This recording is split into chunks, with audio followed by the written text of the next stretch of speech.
Alter, wieso bin ich so knallrot?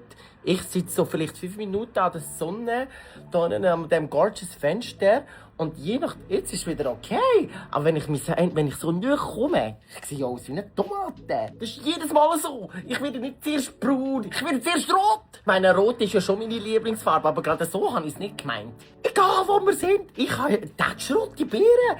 Oder täuscht es jetzt? Nein, ich habe knallrote Grind. Nein, das darf ich nicht wahr sein. Immerhin, meine Haut sieht gorgeous aus. Also danke an Skinbay, ich habe so einen Glow Peel. Wow, meine Haut ist eine absolute 10 von 10, wenn ich nicht so knallrot wäre. Aber das Ding ist, ich bin einfach so dramatisch rot.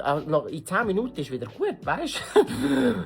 Warte, ich habe nicht Sonnenbrand. Nein! Stehe ich nicht. Wirklich, jedes Mal, ich werde zuerst rot, wie ein Krebschen, und dann geht es dann wieder. Aber zuerst mal dramatisch rot werden, oder? So, dass es schön peinlich ist. Dass jeder kann fragen, hey Sonnenbrand, hast du Sonnenbrand?